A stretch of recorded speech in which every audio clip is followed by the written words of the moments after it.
दोस्तों कैसे हैं आप सब। मुझे उम्मीद है आप लोग बहुत अच्छे होंगे।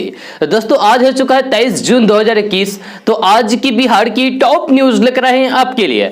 दोस्तों वीडियो स्टार्ट करने से पहले आपसे एक रिक्वेस्ट है, अगर आप नए आए इस चैनल पर तो फिर इस चैनल को सब्सक्राइब करके बेल आइकन को भी प्रेस कर दीजिए और साथ में वीडियो को लाइक कर दीजिए, अपने दोस्तों के साथ शेयर भी कीजिए।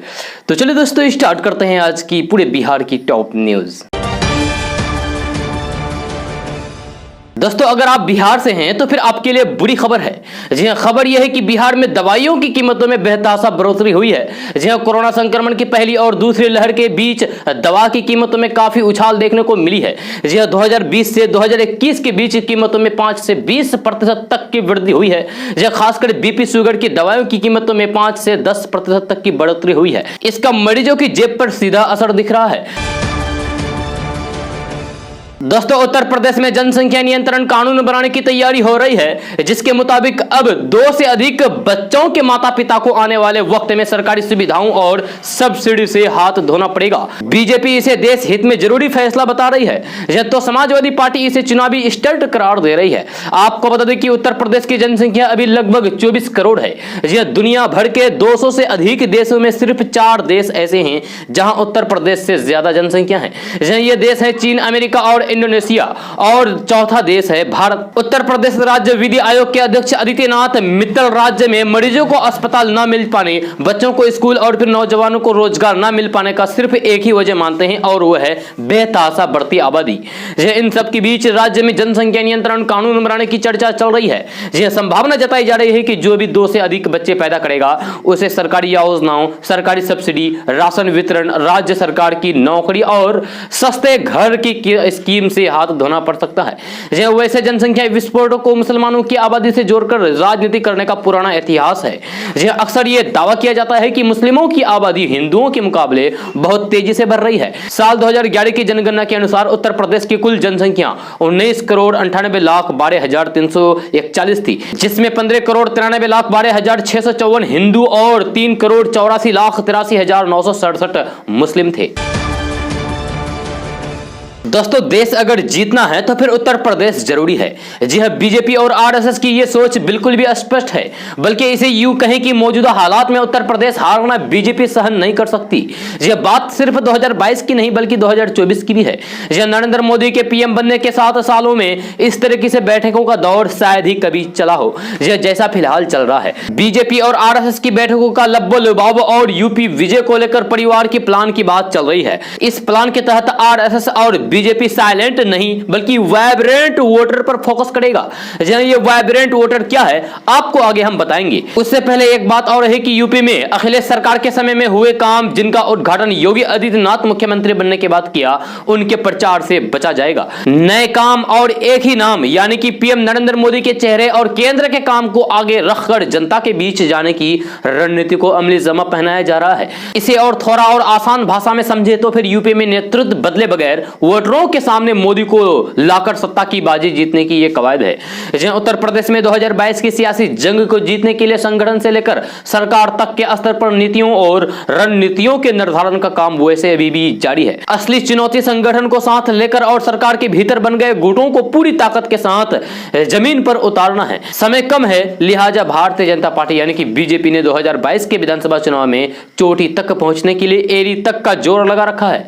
यह विधानसभा चुनाव को लेकर प्लानिंग हर दल में शुरू हो गई है, लेकिन बीजेपी को तमाम नकारात्मक परिस्थितियों से बचते हुए कैसे सत्ता तक पहुंचना है इसका खाका दिल्ली में खींच दिया गया है। राज्य की बात यह है कि सबसे ज्यादा विधानसभा सीटों वाले इस राज्य में यानी कि यूपी में सत्ता को बनाए रखने के लिए संगठन और सरकार की सर्जरी से लेकर चुनावी कैंपेन तक का प्लान तैयार हो चुका है। दोस्तों बिहार पुलिस की तबीयत इन दिनों गड़बड़ चल रही है। कोई अपनी तोंद से परेशान है तो कोई बीपी और शुगर से। वैसे ये परेशानी पूरे बिहार में है, लेकिन मगध रेंज में कुछ ज्यादा ही देखने को मिल रही है। बताया जाता है कि इन रोगों की वजह से पुलिस वाले ना तो दौड़ पाते हैं और न ही अपनी सेहत को लेकर संतुष्ट ही रह पाते हैं। इससे उनके सीनियर भी परेशान हैं। उन्होंने पुलिस कर्मियों को खेल कूद से जोड़ने का निर्णय लिया है। मगध रेंज के आईजी अमित लोरा ने पुलिस वालों को फिट रखने के लिए सराहनीय पहल की है। इसे लेकर उन्होंने बिहार के डीजी को लेटर लिखा है और पुलिस कर्मियों को खेलकूद से जोड़ने की अनुमति मांगी है। इसमें एसएसपी से लेकर सिपाही तक भाग लेंगे। सूत्रों के माने तो कबड्डी के अलावा इसमें वॉलीबॉल और फुटबॉल को भी जोड़ा गया है। अनुमंडल स्तर पर टीमें बनाई जाएगी। अनुमंडल स्तर पर कई दौर की भिड़ंत के बाद जिला स्तरीय टीम का गठन किया जाएगा। इसके बाद जिला स्तर पर टीम में भिड़ंत होगी। इस तरह बाद में जरूरत पड़ने पर रेंज स्तर पर इस तरह की प्रतियोगिता होगी। आईजी अमित लोरा के अनुसार खेलकूद से संबंधित पुलिस की टीम नहीं होने से फिटनेस की प्रॉब्लम पुलिस वालों को हो रही है। पुलिसकर्मी बीपी शुगर से परेशान हैं, इसका पता आईजी कार्यालय में आने वाले आवेदन से भी पता चलता है। बहरहाल इससे पुलिस कर्मियों में भी उत्साह है कि खेलकूद की गतिविधियों से उनके फिट रहने में भी मदद मिलेगी। दोस्तों, लोक जनशक्ति पार्टी में चाचा पशुपति पारस और भतीजे चिराग पासवान के बीच जो राजनीतिक राड़ फिलहाल चल रही है, इससे न सिर्फ बिहार की सियासत में उबाल है बल्कि केंद्र की पॉलिटिक्स में भी नए समीकरण को लेकर कयासबाजियां चल रही है। यह बीते कुछ समय से राजनीतिक मामलों पर चुप्पी साध रहे भारतीय कम्युनिस्ट पार्टी के युवा नेता कन्हैया कुमार ने भी लोजपा में हो रही इस नूरा कुश्ती पर अपने अंदाज में प्रतिक्रिया दी है। उन्होंने इस पारिवारिक राजनीतिक महाभारत के लिए भारतीय जनता पार्टी को जिम्मेदार ठहराया है। कन्हैया कुमार ने मीडिया से बात करते हुए कहा है कि सत्ता में जब भी कोई बड़ा स्थान खाली होता है तो फिर उस पर अगली दावेदारी को लेकर उठापटक हर दल में हुआ करता है। यह मुझे लगता है कि पार्टी कार्यालयों में जो भी नूरा कुश्ती हो जाए, लेकिन अंतिम रूप से राजनीति किसके पक्ष में जाएगी ये जनता तय करती है। पार्टी के पदाधिकारी कोई भी बन जाए, लेकिन अंत में जनता का आदेश ही सर्वोपरि होगा। यह जनता तय करेगी कि कौन होगा नेता। यह कन्हैया कुमार ने आगे कहा है कि रामविलास पासवान के निधन के बाद उनकी विरासत के लिए जनता अपना नेता किसे चुनती है यह देखने वाली बात होगी। जहां ऑफिस में बैठकर और टेबल कुर्सी लगाकर कोई नेता नहीं बन जाता। मेरा मानना है कि जो जनता के बीच में जाएगा और जो जनता के सवालों को लेकर आगे बढ़ेगा, जनता उनको ही पसंद करेगी। कन्हैया कुमार ने लोजपा में इस सियासी संग्राम के लिए भाजपा को जिम्मेदार ठहराते हुए कहा कि कहावत है कि एक पत्थर से दो शिकार करना, भाजपा फिलहाल वही काम कर रही है। असली खिलाड़ी भाजपा ही है। यह भाजपा की कोशिश यह है कि बिहार के भीतर सामाजिक न्याय का जो एक स्वर था उनको यानी कि उसको धीरे धीरे आपस में लड़ाकर अपने आप खत्म कर दिया जाए। जय कन्हैया कुमार ने कहा है कि पहले नीतीश लालू यादव और रामविलास पासवान एक ही दल में थे। ये एक सामाजिक संतुलन था, यह आंदोलन था। ये जो सामाजिक संरचना थी, शोषण और अन्याय के खिलाफ यह आंदोलन खड़ा हुआ था।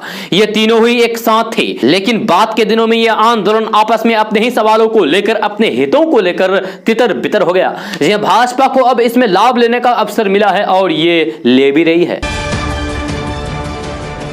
दोस्तों, देश में जिस तरीके से महंगाई चरम पर है और खासकर पेट्रोल डीजल की कीमत शतक लगा चुके हैं, ऐसे में आम आदमी से लेकर विपक्षी दलों का धैर्य भी जवाब दे चुका है। यह विपक्षी दलों के द्वारा लगातार इसके खिलाफ प्रदर्शन और सड़कों पर उतरना जारी है। यह विपक्षी दल सरकार के विरोध में सड़कों पर उतरकर प्रदर्शन और नारेबाजी कर रहे हैं। साथ ही केंद्र सरकार यानी कि मोदी सरकार के मंत्रियों का पुतला भी फूंक रहे हैं। यह विपक्षी दलों के प्रदर्शन के बीच पटना में पप्पू यादव की जन अधिकार पार्टी द्वारा पेट्रोल डीजल को लेकर बढ़ती कीमतों और फिर महंगाई के विरोध में अनोखा प्रदर्शन किया है। यह जन अधिकार पार्टी के कार्यकर्ताओं और नेताओं ने राजधानी पटना के एनआईटी मोड़ से लाचार विचार भैंस मार्च निकाला। यह कार्यकर्ता भैंस पर बैठकर मोटरसाइकिल को खींचते हुए दिखाई पड़े। यह वही केंद्र सरकार के खिलाफ जमकर नारेबाजी भी की। यह जन अधिकार पार्टी के नेताओं ने केंद्र सरकार पर यानी कि मोदी सरकार पर महंगाई को लेकर जमकर निशाना साधा और कहा कि पेट्रोल डीजल की कीमतें आज शतक बनाने के बाद भी लगातार आगे बढ़ रही है। यह जन अधिकार पार्टी के नेताओं ने कहा कि 50,000 की मोटरसाइकिल में पेट्रोल नहीं है, क्योंकि दाम इतने बढ़ गए हैं कि उन्हें खींचने के लिए भैंसों को लाना पड़ा है। जहां जाप नेता प्रेमचंद्र ने कहा है कि केंद्र सरकार यानी कि मोदी सरकार ने पेट्रोल डीजल की कीमतों को बढ़ाकर आम लोगों के साथ साथ किसानों को भी परेशान कर दिया है। पूरी दुनिया में कच्चे तेलों के दाम कम हैं, लेकिन अपने देश में यानी कि भारत में दाम शतक पार है। मोदी सरकार को जवाब देना होगा कि पेट्रोल डीजल के दाम को बेतहाशा क्यों बढ़ाया गया है। दोस्तों, उद्योग मंत्री सैयद शाहनवाज हुसैन ने कहा है कि हमारी जिद है कि हर जिले में कम से कम 200 औद्योगिक इकाइयों की स्थापना हो। यह मिशन मोड में काम हो रहा है। बिहार में उद्योगों का जाल बिछेगा, रोजगार के असीम अवसर पैदा होंगे। एथेनॉल के बाद जल्द ही बिहार में textile, leather, handcraft, handloom, khadi और अन्य नई पॉलिसियां लाई जाएगी। यह महज इथेनॉल पॉलिसी लाने में से 10,000 करोड़ का निवेश हो रहा है। नालंदा में 528 करोड़ के निवेश के प्रस्ताव को स्वीकृत किया जा चुका है। 428 करोड़ से इथेनॉल उद्योग तो 100 करोड़ से पीवीसी और अन्य उद्योग लगाने की दिशा में काम शुरू हो चुका है। जी हां, बिहार बिल्कुल भी नई उड़ान के लिए तैयार है। राज्य उद्योगों का केंद्र बनेगा, यानी कि बिहार उद्योगों का केंद्र बनेगा। बिहार की तकदीर तस्वीर संवारने के लिए ऐसी पिच तैयार की गई है कि यहां के युवा बेहद सफल और बड़े उद्यमी बनेंगे। जी हां, उन्होंने कहा है कि मुख्यमंत्री नीतीश कुमार के नेतृत्व में एनडीए सरकार का यह कार्यकाल राज्य में उद्योगों की स्थापना और रोजगार स्वरोजगारों का स्वर्णिम कार्यकाल होगा। दोस्तों, मध्य प्रदेश के सतना जिले के एक स्कूल में आयोजित बीजेपी के कार्यक्रम में भाजपा कार्यकर्ताओं ने महात्मा गांधी और प्रधानमंत्री नरेंद्र मोदी को श्रद्धांजलि दे डाली। इस दौरान कार्यकर्ताओं ने इस फोटो के ऊपर माला डाली और मोमबत्ती भी जलाई। इस सारे मामले को लेकर मध्य प्रदेश कांग्रेस ने भाजपा नेताओं पर तंज कसा है।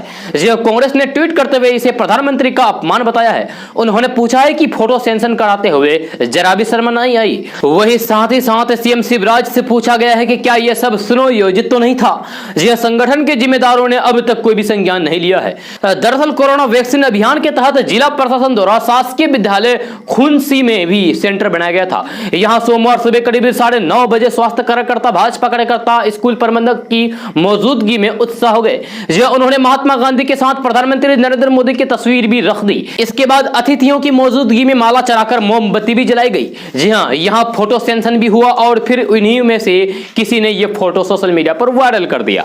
यह मामले को लेकर भाजपा जिला अध्यक्ष नरेंद्र त्रिपाठी ने कहा है कि घटना की मैं निंदा करता हूं, साथ ही ऐसी गलती दोबारा नहीं होगी। लेकिन हैरान कर देने वाली बात यह है कि कार्यक्रम के समय विद्यालय के प्राचार्य से लेकर स्वास्थ्य विभाग का अमला भी वहां था। हालांकि वहां पर कोई बड़ा नेता नहीं पहुंचा। ऐसे में नए कार्यकर्ताओं से भी भूल हो सकती है।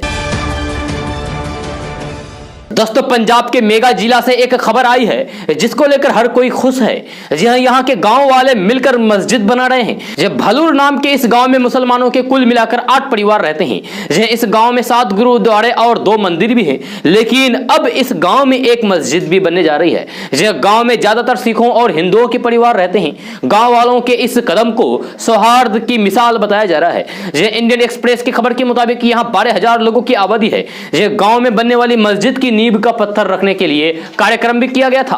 यह बारिश होने के कारण गांव के गुरुद्वारे साहिब के हॉल को खोल दिया गया। गुरुद्वारे साहिब के प्रबंधक और गांव के सिखों और हिंदुओं ने मुस्लिम समुदाय के लोगों का स्वागत किया। उन्हें भरोसा दिया है कि मस्जिद के लिए हर संभव मदद की जाएगी। इस मौके पर गांव वालों ने मिलकर लंगर भी बनाया। खुशी के मौके पर जलेबियां भी बनाई गई। प्रोजेक्ट को पूरा करने के लिए अरदास भी की गई। सरपंच पाला सिंह बताते हैं कि गांव में 7 गुरुद्वारे और 2 मंदिर हैं। विभाजन से पहले यहाँ एक मस्जिद हुआ करती थी।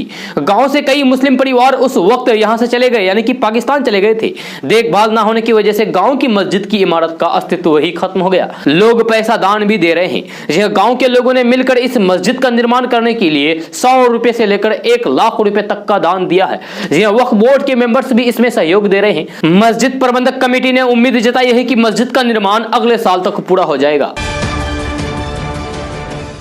दोस्तों, बिहार में एसटीईटी परीक्षा का रिजल्ट जारी कर दिया गया है। यह साइंस, उर्दू और संस्कृत के अभ्यर्थियों को परिणाम जारी किया गया है। यह बिहार के शिक्षा मंत्री विजय कुमार चौधरी ने सोमवार को शिक्षा विभाग के अपर मुख्य सचिव संजय कुमार और बिहार विद्यालय परीक्षा समिति के अध्यक्ष आनंद किशोर के साथ माध्यमिक शिक्षक पात्रता परीक्षा 2019 के पेपर 1 का परिणाम जारी कर दिया है। जी हां, आपको बता दूं कि रिजल्ट नहीं निकाले जाने से नाराज शिक्षक उम्मीदवारों ने डिजिटल प्लेटफॉर्म पर विरोध शुरू कर दिया था। इसके बाद शिक्षा विभाग के प्रमुख सचिव ने कहा है कि राज्य शिक्षक पात्रता परीक्षा के 3 विषयों के लंबित परिणाम जल्द ही जारी किया जाएगा। आपको बता दें कि 2019 में 15 विषयों के लिए एसटीईटी परीक्षा आयोजित की गई थी, जिनमें से 12 विषयों के परिणाम लंबे इंतजार के बाद मार्च में घोषित किए गए।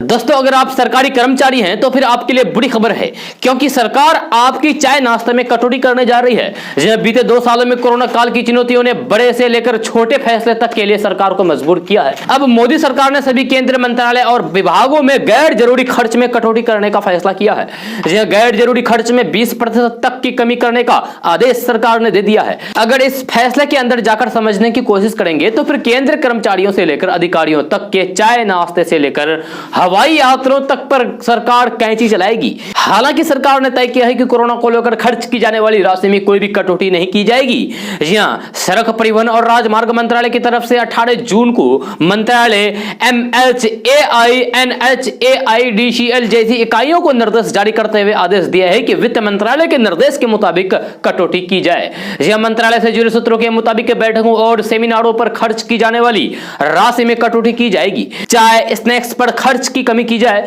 यह देश और विदेश की हवाई यात्राएं भी सीमित की जाए। अब बहुत जरूरी काम होने पर ही अधिकारी हवाई यात्रा कर पाएंगे। यह खर्च में कटौती करने के लिए सरकार छोटे छोटे खर्चों में कटौती का प्रस्ताव तैयार कर लिया है। जैसे पुरस्कार योजनाओं पर खर्च कम करने को कहा गया है। यह विज्ञापन और प्रचार पर अधिक पैसे नहीं खर्च करने का निर्देश दिया गया है। यह साथ ही साथ छोटे मरम्मत कार्य और अन्य तरह की डिमांड पर भी अब अंकुश लगेगा।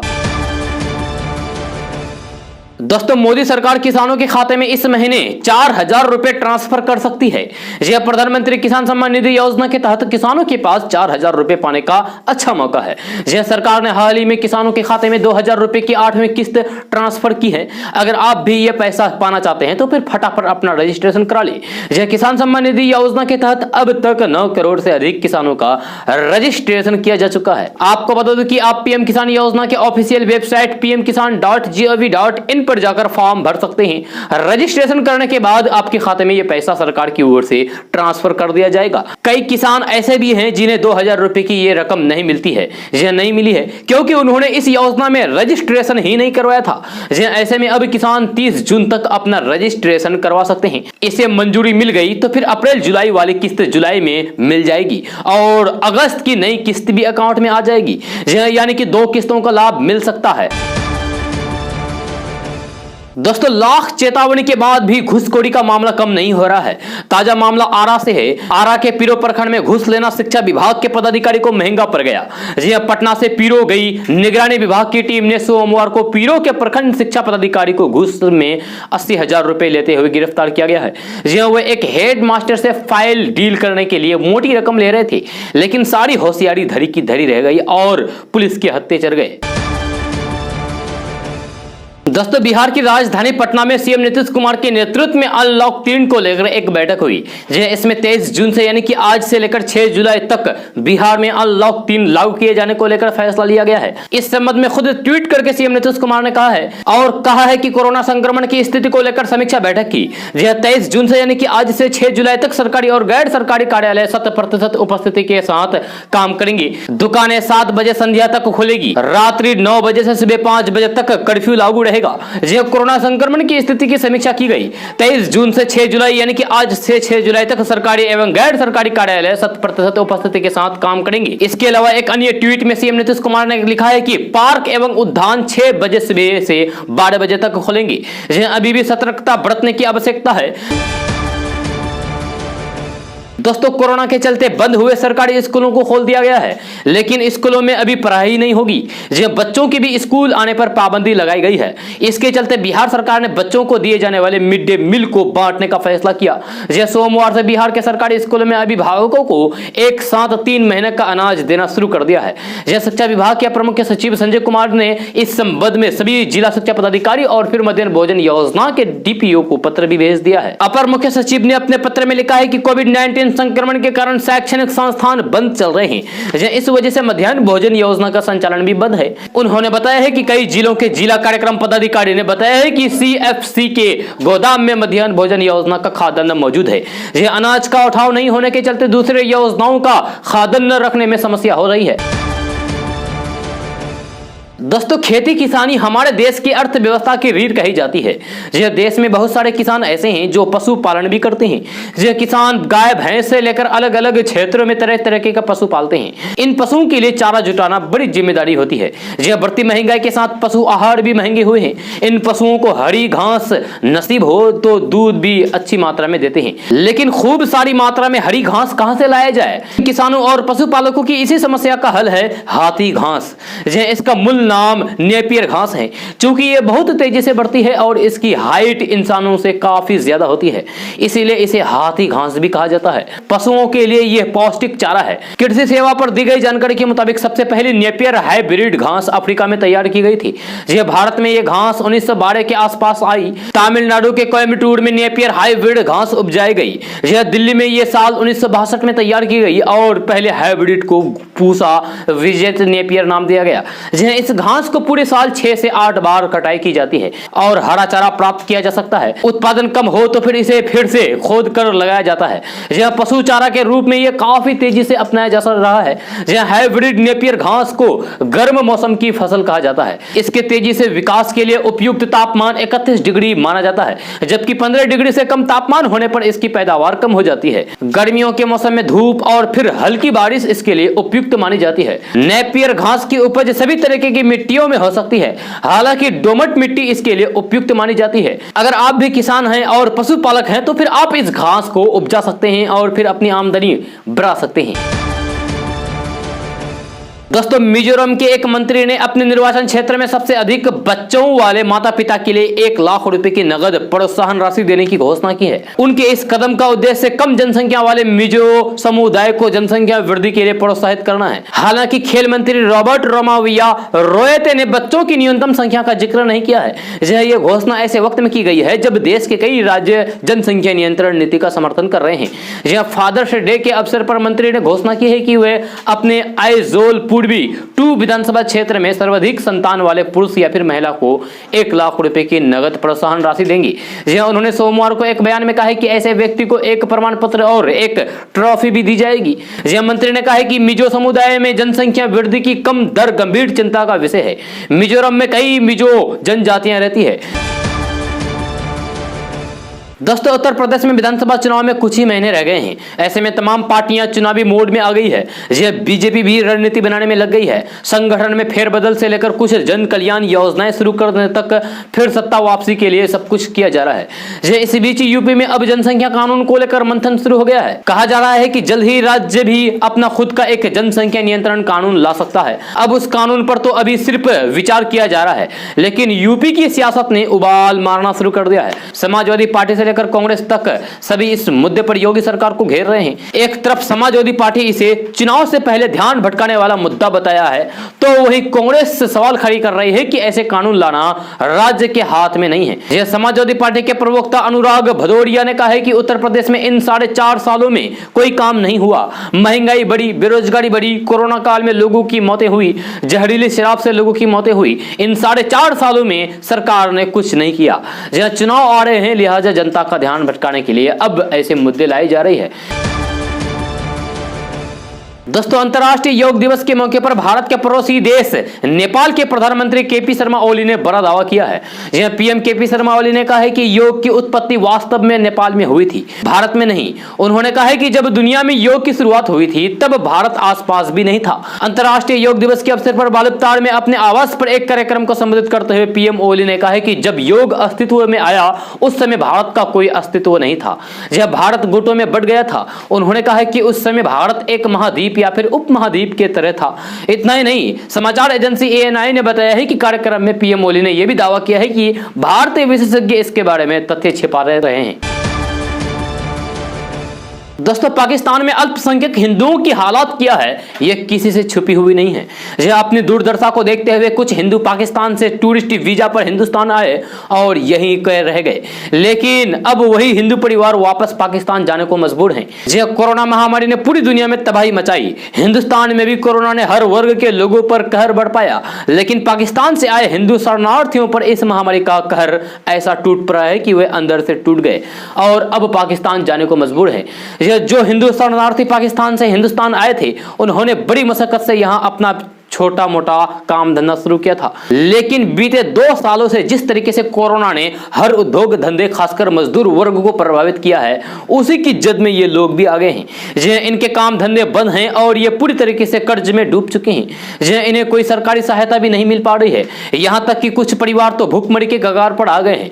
इसलिए ये पाकिस्तानी हिंदू शरणार्थी अब वापस पाकिस्तान जाना चाहते हैं। इनका मानना है कि वहां उनके घर है, खेती बाड़ी है, उन पर अत्याचार भले ही होगा, लेकिन कम से कम दम वह जिंदा तो रहेंगे।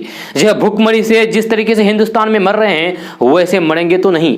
यह पाकिस्तान से टूरिस्ट वीजा पर हिंदुस्तान आए हिंदू परिवारों की संख्या हजारों में है, जो देश के अलग अलग हिस्सों में रहते हैं। यह इन सभी परिवारों के साथ एक जैसे ही समस्या आ रही है। पहले उन्होंने हिंदुस्तान में नागरिकता पाने के लिए लड़ाई लड़ी और जब नागरिकता मिली तो कोरोना महामारी ने ऐसा कहर बरपाया है कि अब खाने के लाले पड़ रहे हैं। विडंबना यह है कि भारत में इस समय एक ऐसी सरकार है जो नागरिकता संशोधन अधिनियम लाने की इच्छुक है, जो हिंदू, सिख, बौद्ध, ईसाई, जैन और पारसी से संबंधित गैर मुस्लिम प्रवासी को नागरिकता प्रदान करना चाहती है। फिर भी कोई भी अपना मन बदलने को तैयार नहीं दिख रहा है। यहां संसद द्वारा पारित किए जाने के लगभग 1.5 साल बाद भी सरकार ने नागरिकता संशोधन अधिनियम यानी कि CAA के नियमों को अधिसूचित नहीं किया गया है। यह टाइम्स ऑफ इंडिया में छपी एक रिपोर्ट के अनुसार पाकिस्तान से आए हिंदू परिवार हिंदुस्तान में बेहतर भविष्य की तलाश में आए थे, लेकिन जब एक दशक तक यहां रहने पर भी उनके हालात में कोई सुधार नहीं आई तो फिर वे अब अपने देश पाकिस्तान की ओर लौटने को मजबूर है। पाकिस्तानी उच्च आयोग की रिपोर्ट के अनुसार 25 मार्च 2020 से 17 मार्च 2021 के बीच तक 1288 पाकिस्तानी हिंदू जो भारत में शरणार्थी के रूप में रह रहे थे वे वापस पाकिस्तान लौट आए हैं। वह कुछ हिंदू अभी भी बॉर्डर पर पाकिस्तान वापस लौटने का इंतजार कर रहे हैं। यह पाकिस्तान से हिंदुस्तान आए ज्यादातर शरणार्थी बलूचिस्तान, सिंधु और पंजाब प्रांत से हैं। जो परिवार पाकिस्तान से हिंदुस्तान आए हैं उनका कहना है कि उन्हें पाकिस्तान में कम से कम घर के किराए और खाने के लिए सोचने की जरूरत नहीं पड़ेगी, क्योंकि वहां उनका अपना मकान है। लेकिन हिंदुस्तान में वह किराए के घर में रहते हैं और मजदूरी करके अपना गुजर बसर करते हैं। जी अब कोरोना महामारी ने उनके इस गुजर बसर करने का रास्ता भी छीन लिया है और वह अब पूरी तरीके से मजबूर बन गए हैं। दोस्तों, लोक जनशक्ति पार्टी के नेता और सांसद चिराग पासवान ने बिहार चुनाव में एनडीए से अलग होकर लड़ने के मामले में बड़ा खुलासा किया है। जय चिराग पासवान ने कहा है कि एनडीए लोजपा को बिहार विधानसभा चुनाव में सिर्फ 15 सीटें दे रही थी, जिस वजह से हमने अलग होकर लड़ने का फैसला किया। जय अपने ट्विटर हैंडल पर पत्र शेयर करते हुए लोजपा नेता चिराग पासवान ने लिखा है कि बिहार चुनाव में हमारी पार्टी को 25 लाख वोट मिले, वो भी तब जब पार्टी सिर्फ 135 सीटों पर चुनाव लड़ी। अगर हम सभी सीटों पर चुनाव लड़ेंगे तो फिर हमारी पार्टी को करीब 10% वोट जरूर मिलता। चिराग पासवान ने अपने पत्र में आगे लिखा है कि एनडीए की ओर से हमें 15 सीटें दी जा रही थी, जो कि कहीं से तार्किक नहीं था। उन्होंने कहा है कि एक तरफ सीट का विवाद था तो वहीं दूसरी ओर हम उनके साथ बिल्कुल चुनाव लड़ना नहीं चाहते थे, जो हमारी पार्टी हमारे नेता को कमजोर करने का काम कर चुके थे। यह चिराग पासवान ने अपने पत्र के जरिए बिहार के मुख्यमंत्री नीतीश कुमार पर भी निशाना साधा। यह चिराग पासवान ने लिखा है कि नीतीश कुमार की पार्टी जेडीयू शुरुआत से ही लोजपा को कमजोर करने में लगी हुई है। 2005 में भी जेडीयू ने हमारे 29 विधायक और प्रदेश अध्यक्ष को तोड़ लिया। लोजपा नेता चिराग पासवान ने लिखा है कि पिता रामविलास पासवान के निधन के बाद पार्टी और परिवार का दारोमदार चाचा के ऊपर ही था। यह चाचा सबको लेकर चलते और मेरा मार्गदर्शन करते, लेकिन उन्होंने ऐसा नहीं किया, बल्कि जब मैं टाइफाइड से पीड़ित था तो उस वक्त आधी रात को मेरे पीठ में खंजर घोंपने का काम किया। दोस्तों, बिहार और उत्तराखंड में लगातार एक हफ्ते से हो रही बारिश लोगों के लिए परेशानी का सबब बनती जा रही है। यह बारिश से एक तरफ जहां सामान्य जनजीवन अस्त व्यस्त हो गए हैं, तो वहीं उत्तराखंड समेत उत्तरी बिहार की कई नदियां उफान पर है। यह पिछले एक सप्ताह से लगातार हो रही बारिश से बिहार के सीमांचल क्षेत्र में गंडक, बुढ़ी गंडक, कमला बलान, कोसी, महानंदा, परमान नदियां खतरे के निशान से ऊपर हैं। यह गंगा के जलस्तर में भी लगातार वृद्धि हो रही है और लोगों की चिंता बढ़ा दी गई है, खासकर राजधानी पटना के लोगों की। जी हाँ, बिहार में मानसून के आगमन के साथ हुई बारिश का असर ऐसा है कि 11 जिलों में औसत 25 मिलीमीटर बारिश दर्ज की गई है। यहां पटना में गंगा नदी का जलस्तर भी पिछले 24 घंटे में खतरे के निशान से 2.67 मीटर ऊपर पहुंच गया। तो वहीं गंगा के किनारे बसे अन्य जिले मसलन बक्सर से भागलपुर जिले कहलगांव तक गंगा नदी का जलस्तर बढ़ गया है। यह गंगा खतरे के लाल निशान से लगभग 1.5 मीटर ऊंची है। पटना से सटे हाथीदह में गंगा लाल निशान से 1.66 मीटर नीचे, जब मुंगेर में लाल निशान से 3.25 मीटर नीचे, तो वही भागलपुर में भी गंगा लगभग 2.75 मीटर नीचे है। दोस्तों, कोरोना की दूसरी लहर का असर अब कम हो गया है। जी नए मरीजों के मिलने का सिलसिला भी काफी कम हो गया है। मौत के आंकड़े भी काफी कम हो गए हैं। जी रिकवरी रेट में भी जबरदस्त सुधार हुआ है। इससे सरकार के साथ स्वास्थ्य विभाग भी काफी सुकून महसूस कर रहा है। हालांकि कोरोना इफेक्ट अभी एयरलाइंस पर कायम है। यह कोरोना की वजह से गया एयरपोर्ट से कई कंपनियों ने दिल्ली के फ्लाइट्स कैंसिल कर दी है। जी मिल रही जानकारी के मुताबिक गया दिल्ली की फ्लाइट्स को एयर इंडिया के बाद अब इंडिगो ने भी कैंसिल कर दिया है। एयर इंडिया की उड़ान भी 31 जुलाई तक कैंसिल है, लेकिन अब इंडिगो ने भी अपनी फ्लाइट्स को 31 जुलाई तक के लिए कैंसिल कर दिया है। इससे यात्रियों की परेशानी बढ़ गई है। दोस्तों, मशहूर फिल्म अभिनेता सलमान खान की संस्था बिग ह्यूमन के द्वारा गोपालगंज में भी कोविड-19 के मरीजों की सेवा के लिए करीब 10 लाख रुपए की मूल्य के मेडिकल किट्स उपलब्ध कराए गए हैं। जी हां, महाराष्ट्र के पूर्व मंत्री बाबा सिद्दीकी की संस्था बाबा सिद्दीकी विचार मंच के जरिए यह मेडिकल किट गोपालगंज पहुंच गई है, जो गोपालगंज की एनजीओ शताक्षी सेवा संस्थान के द्वारा आम मरीजों की सेवा में सुपुर्द किया जाएगा। इस मेडिकल किट में 20 ऑक्सीजन कंसंट्रेटर, 10 यूपीएस ऑक्सीमीटर के अलावा कई पीपी किट, मास्क, सैनिटाइजर और अन्य महंगी और जरूरी मेडिकल किट उपलब्ध कराए गए हैं। सामाजिक कार्यकर्ता टुन्ना गिरी ने कहा है कि सलमान खान की संस्था बिग ह्यूमन के द्वारा बाबा सिद्ध के विचार मंच के सहयोग से गोपालगंज में 20 ऑक्सीजन कंसंट्रेटर और कई मेडिकल किट दिए गए हैं, जो गोपालगंज के जरूरतमंदों के बीच उपलब्ध कराया जाएगा। दोस्तों, पटना में सोमवार को ब्लैक फंगस की मरीजों की संख्या में एक बार फिर से कमी देखने को मिली है। जी हां, सोमवार को पटना में 5 नए मरीज मिले हैं, लेकिन 3 मरीजों की जान चली गई। जिन 3 मरीजों की जान गई है, उनमें से 2 का इलाज पटना की आईजीआईएमएस में चल रहा था, जबकि एक की जान पटना एम्स में गई है। सोमवार को आईजीआईएमएस में 1 जबकि एम्स में ब्लैक फंगस के 3 मरीज भर्ती कराए गए हैं। जब पीएमसीएच में भी 1 मरीज एडमिट हुआ है। पीएमसीएच में 21 मरीज भर्ती हैं। दोस्तों, अपने विवादित बयानों से लगातार सुर्खियों में बने रहने वाले जदयू के विधायक गोपाल मंडल ने एक बार फिर से सनसनीखेज बयान दिया है। जहां गोपाल मंडल ने दावा किया है कि CM Nitish Kumar PM material हैं और उनकी जगह बिहार के मुख्यमंत्री की बजाय दिल्ली में प्रधानमंत्री वाली कुर्सी है। गोपाल मंडल ने कहा है कि कांग्रेस आरजेडी जैसे दलों में टूट होना तय है।